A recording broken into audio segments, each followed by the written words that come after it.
Yes, nongeye kugushimira wakoze subscribe kuri Makida Media Rwanda, ndanagushimira kandi nawe udukurikira wicecekeye. Hari benshi bambwira bati ntabwo ndiyandikisha, ariko igihe nikigera nziyandikisha. Nta kibazo gikomeza ukurikira ibiganiro byacu hanyuma ubisangize n'abandi. Uyu munsi rero tugiye kuganira ku ngingo ebyiri, ariko iya kabiri iraza kubyara indi.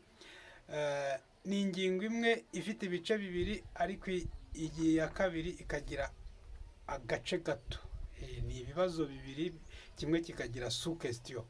Yes, turaganira ku kirere, turaganira kuri nyakubahwa Antoine Felix Tshisekedi, wavuze yuko afite abasirikare ba nta kigenda, ndetse turangize dukurikizeho nyakubahwa perezida wa Repubulika y'u Rwanda Paul Kagame, we washimiye abasirikare ndetse n'abandi bakora mu gisata cy'umutekano. Ibyo bintu turabigeranya uko ari bibiri, noneho niturangiza duhite dutera n'ijisho nyine ku nama yabaye ya RPF Inkotanyi, aho nyakubahwa perezida wa Repubulika yashimiriye abo basirikare. Reka rero dusubire muri Kongo, mu gihugu kibanyi cya Kongo, igihugu rutura rwose, igihugu gikize ku bintu byose hasi no hejuru.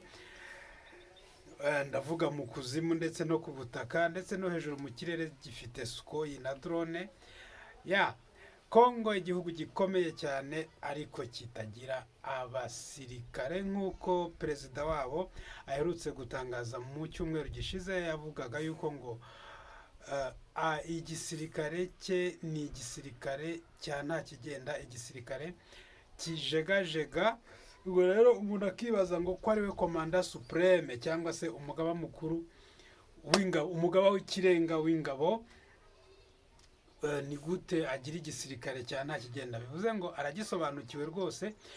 Umuntu abivuze ubwo ntabwo twamutera amabuye, kuko niba ari we mugaba wacyo, akaba yaramaze iminsi akigaba, bagikubita ahagize hose akubitwa, ahashyize hose akubitwa, bisobanuye yuko igisirikare cyaramutengushye.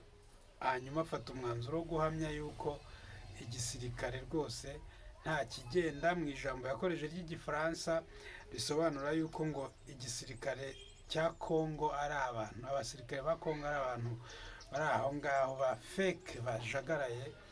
Mbese nuko bivuze ngo ubwo ntacyo afite. Ni ubundi umuyobozi w'igihugu udafite igisirikare, si ubundi aba afite iki? Buriya ashatse yahita arema igisirikare, cyangwa se akegura akajyaho undi muntu ushoboye kuba yarema igisirikare. Ariko kandi nkanabibone, twajyaga duhora twibaza, se ni ukubera iki uyu mubyeyi akunda gukoresha abacanshuro cyane, agatabaza n'ibihugu by'amahanga? Tukibaza kubera iki aba ari kugurisha Kongo, cyangwa ahubwo nyine tukumva turi kumucira urubanza. Abantu bamwe bakavuga ngo ni civilian, ariko byagaragaye yuko nyine yari yabonye yuko igisirikare cye nta kigenda, akajya yiyambaza abanyamahanga. Ariko kandi burya umunyamahanga nawe iyo piyo nayo ntabwo irya, kuko umunyamahanga nawe ayo mafaranga bamuhaye aba akeneye kuzajya kuyasangira n'abana b'inshuti yanjye. Tshisekedi rero pole sana, buriya wenda hari Imana izakurengera, ubu n'igisirikare, cyangwa se nyine uyamanike utsindwe. Nta mugabo udatsindwa, nubwo atari bose batsindwa, ariko burya umugabo nuwemera, nutsindwa akabyemera, hanyuma abandi bakamufata mu mugongo. Twiteguye gufata mu mugongo, wowe numanika amaboko, nubwo atari twe turwana nawe. Njye nabivugaga nk'umuntu ugira uko mbibona. Nuko mu kinyuranyo rero cy'ibyo mpindurize z'uyu munsi, turahita tureba igisirikare noneho cy'u Rwanda n'igipolisi n'abandi bandi bakorana nabo, bakora iby'umutekano. Ejo bundi umugaba w'ikirenga, umukuru w'ikirenga, yavuze yuko abashimira cyane ko bakora akazi kabo neza mu kurinda ubusugire n'umutekano by'igihugu cy'u Rwanda. Perezida umwe arashima igisirikare, undi arakigaya. nuko kandi wa wundi wagayaga igisirikare cye niwe wavuze ngo azahagarara mu gihugu cye atere muri kapitali cyangwa se mu murwa mukuru w'igihugu cy'uwo nguwo uri gushima igisirikare. Reka tubirebe rero, reka tuzarebe niba nyakubahwa perezida wa repubulika y'u Rwanda Paul Kagame ashima igisirikare ariko yibeshya, wenda kidashoboye akaba ari kugishimagiza, cyangwa se Tshisekedi ari kugaya igisirikare kugira ngo atujijishe. Tuzaba tubireba, nubwo batari kurwana, ariko Tshisekedi ubwo twiteguye ko azahagarara i Goma, nyine turacyabyiteguye, akarasa i Kigali, noneho cya gisirikare cye ari kujijisha ko kidakomeye kugira ngo tujijwe. Buriya ari kutujijisha, kirakomeye cyane kuko ni icya kane muri Afurika. Nshuti yanjye, sinibaza n'ukuntu yatinyutse akavuga yuko ngo ari icya nta kigenda. Kuri urwo rutonde nta n'ubwo u Rwanda rugaragaraho, none perezida Kagame yaravuze ngo igisirikare ngo bakora neza. Reka tuzarebe. Yes, reka tuve mu biturika rero tubiharira abasirikare babimenyereye, twebwe turi abasivile twigirira n'ubwoba. Umugani wa mu perezida w'umusaza w'umugome wayoboye igihugu, avuze ngo yifitiye n'ubwoba, nyamara yamarishije abantu, ariko ati nifitiye n'ubwoba. Twe basivile twigirira n'ubwoba. Reka twirebere nanone bya gisivile, aho nyakubahwa perezida wa repubulika akaba na chairman w'umuryango wa RPF Inkotanyi yaganirije cyangwa se yavuganye n'abanyamuryango ba FPR Inkotanyi ku cyicaro cy'umuryango hariya i Rusororo muri kongere ya 17 isanzwe yabaye mu minsi 2 ishize, ngira ngo yabaye ejo yego.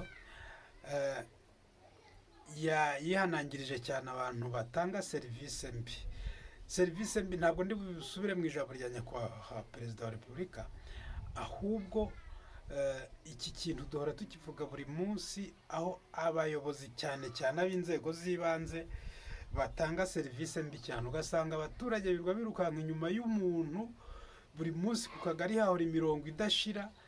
Sedo cyangwa gitifu yarabuze neza, yaburiwe irengero, ukibaza akorera mu kagari katarake. Ibintu by'abayobozi b'inzego z'ibanze rwose ni ukuri mukora nabi. Abenshi, si bose, hari bake bakora neza, ariko abenshi bakora nabi. Abatabura ku kagari ngo ugende umubure, abahari ariko avuga nabi, ukagira ngo akagari nake. Rimwe na rimwe hari n'abandi tuvuye no mu tugari tukajya no mu mirenge cyangwa se no ku turere no mu bindi bisata by'inzego za leta, abantu basuzugura, bavuga nabi, ukabona umuntu arakureba ni seseme, ukagira ngo wisize umwanda. Ni ukuri sinzi leta yari ikwiye kujya nibura buri gihembwe ishyira abakozi bayo mu ngando, ikabibutsa yuko akazi bari gukora bari gusavinga abaturage, ni abakozi ba rubanda. Hari abagerayo rero ukagira ngo ni iduka bafunguye, akajya afata imfunguzo zibera akazijegeza, ukagira ngo ni bizinesi ye bwite yafunguye. Uri umukozi w'abandi, nshuti yanjye.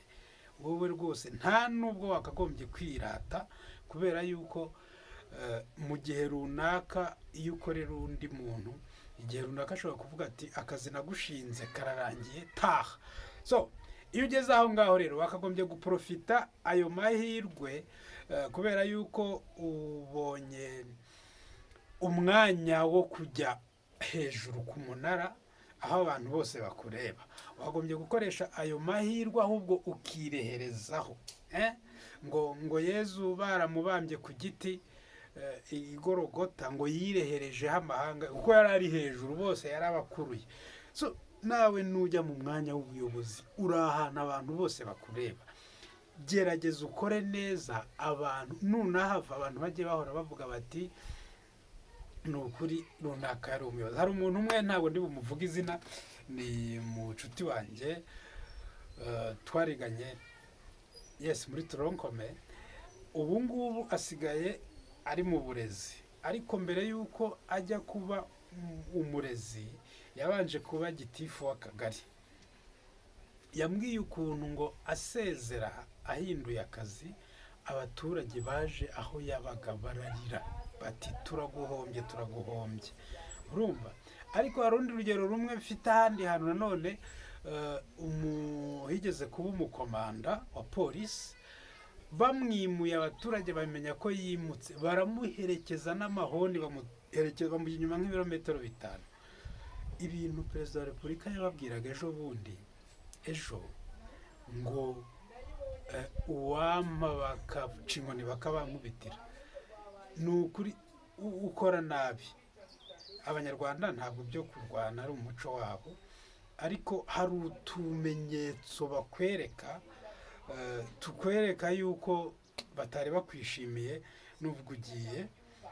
Yes, ubwo rero ndizera yuko chairman atabibiye mu rucaca.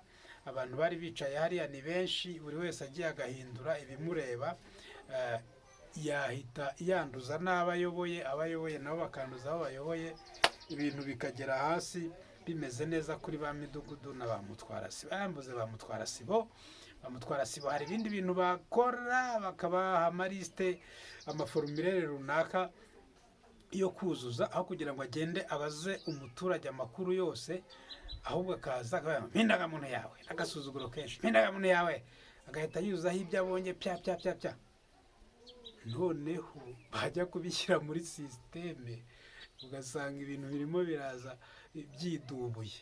Urumva, abanyarwanda twige gukora neza, sibyo? Kandi si uko tubiyobewe, ahubwo ikintu cyo gushaka gukanga nicyo gituma dukorana igihunga, twarangiza tugakora ibidakwiye. Ni impindurize y'uyu munsi rero, mukomeze kugira noheli nziza ku bayemera, n'abitegura gusoza umwaka ku bawusoza mu kwa mbere. Ubundi mu kinyarwanda twebwe tuwusoza mu kwezi kwa 7, aho tuba twitegura gutangira undi buhinzi. Murakoze cyane, Imana y'u Rwanda ikomeze kubaba hafi, tuzongera gutaha.